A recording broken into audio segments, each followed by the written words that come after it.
Mi nombre es Lizeth Juliana Carmen Ramírez, estudiante de la tecnología en radiología y imágenes diagnósticas, y el día de hoy les voy a hablar un poco sobre la jaula de Faraday. Su nombre se debe por el gran científico Michael Faraday, quien en 1836 creó la primera jaula, que es la jaula de Faraday. La jaula de Faraday es una cobertura que rodea el resonador e impide que entren ondas electromagnéticas. Su función principal es la de eliminar la interferencia de radiofrecuencias del exterior para que no afecten la recepción y generación de imágenes y así evitar la emisión de fuertes campos electromagnéticos por estos al exterior del recinto. Por lo tanto, se puede decir que el recinto de radiofrecuencia es una caja metálica que rodea el imán e impide que entren o salgan ondas electromagnéticas, así manteniendo un campo eléctrico nulo. Hay que tener en cuenta que las ondas de radiofrecuencia específicas dependen del resonador o la resonancia instalada. En la parte superior encontramos el tubo de Kench, quien es el encargado de transportar el helio del imán o de la sala de exploración a el exterior de una forma segura, evitando la propagación del gas en zonas críticas por el paso de personas.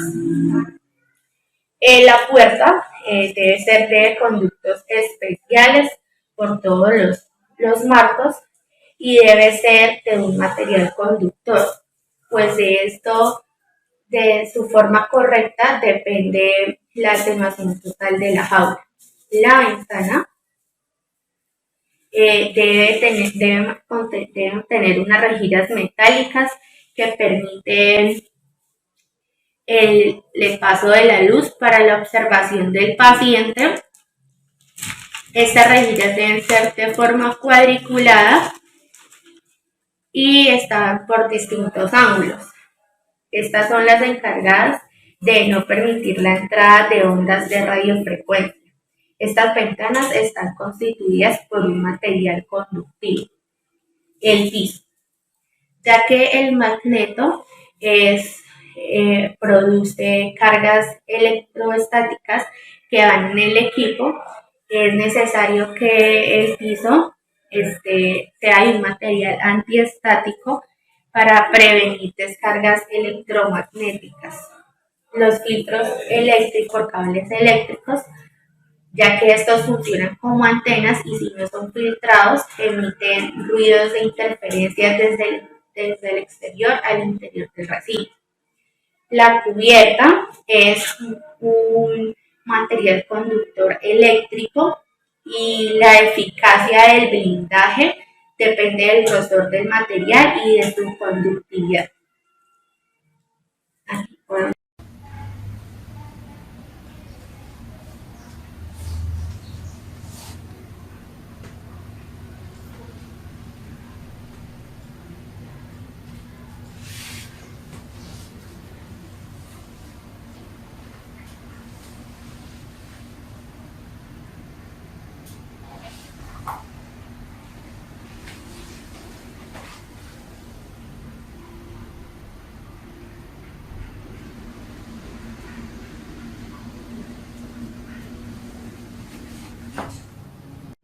Muy buenas noches, mi nombre es Pablo Charoncoro Toro, estudiante de Radiología y Imágenes Diagnósticas, y en el día de hoy les voy a explicar un poco acerca de lo que es el movimiento spin y el movimiento de precesión en la resonancia magnética. Entonces, el movimiento spin es el movimiento que tiene particularmente los protones y los átomos del cuerpo, y nosotros escogemos lo que es una molécula en la cual nosotros estamos compuestos en su mayoría por líquido y cogemos el compuesto H, ¿ya? Entonces, ya cogiendo este compuesto, nosotros lo que sabemos y lo que podemos observar en estos protones y en los átomos es que tienen un movimiento continuo, pero su movimiento es aleatorio, ¿no? Pero siempre tiene un movimiento giratorio, por eso se le llama movimiento spin. Y tenemos un siguiente movimiento que es el movimiento de la precesión, que es un movimiento adicional que se le hace de acuerdo al vector que tiene la resonancia cuando se ejerce estas fuerzas. Entonces lo que hacen los átomos y lo que hacen es alinearse, pero no se alinean, sino que se alinean y hacen un movimiento en forma de cono que podemos llamar el movimiento de precesión. Ese es el movimiento que nos cuantifica y este se puede llevar a cabo por un método de ecuación que se llama el método Larmor. Ahora les voy a explicar con el trompo, que es el método de sprint y el de precesión. Entonces decimos que tenemos los diferentes átomos girando, ¿ya? Entonces lo que nosotros buscamos es la molécula H para que ya sea paralela o antiparalelamente, positivo o negativo, y los alineamos, pero ese movimiento de alineación sigue teniendo un giro. Adicional a esto tenemos el segundo giro, que es el movimiento de precesión, y es cuando hacemos un movimiento y cómo actúa ese giro cuando nosotros ejercemos el vector del magneto, ¿ya? Entonces podemos ver que empieza a ser como un giro de cono, y ese es el que cuantificamos como el movimiento de la precesión. Sigue haciendo el movimiento de cono, más sin embargo continúa con su forma, ¿ya? Muchas gracias. Esto es un poco acerca de lo que es la precesión y el spin explicados con el trompo. Muchas gracias. Del medio de contraste es mejorar la visualización de estructuras, vasos sanguíneos o tejidos que van a ayudar a distinguir las áreas que se quieren estudiar para que de esa manera los médicos puedan brindar un diagnóstico con certeza y un tratamiento adecuado. Los medios de contraste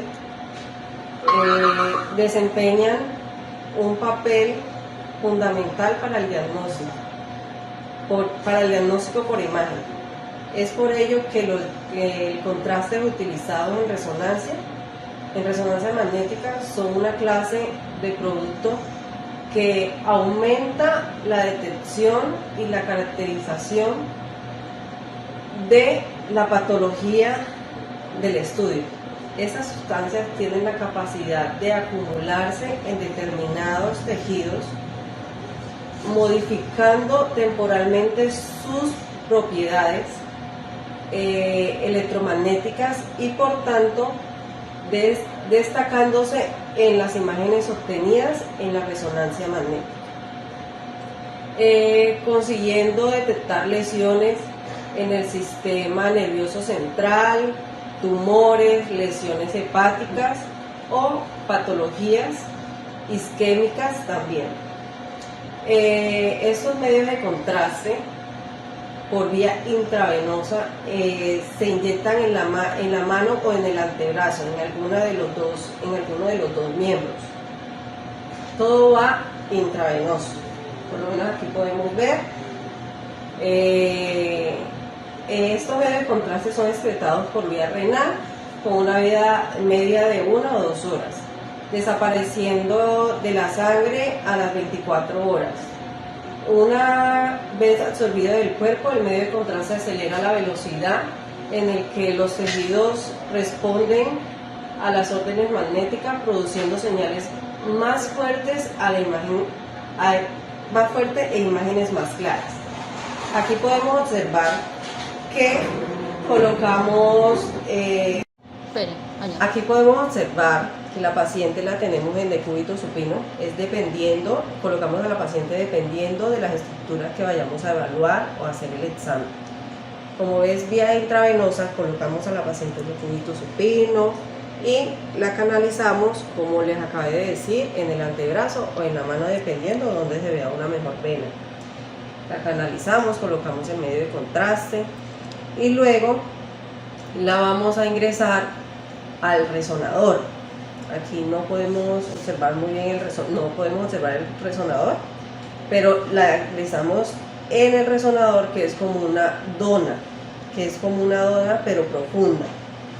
Ahí la ingresamos, le colocamos la antena, dependiendo de la zona que vayamos a valorar, se la colocamos en la cabeza o en el brazo, si vamos a ver el brazo, en la cadera, donde vayamos la zona que vayamos a evaluar o a hacer el examen. Listo, muchas gracias.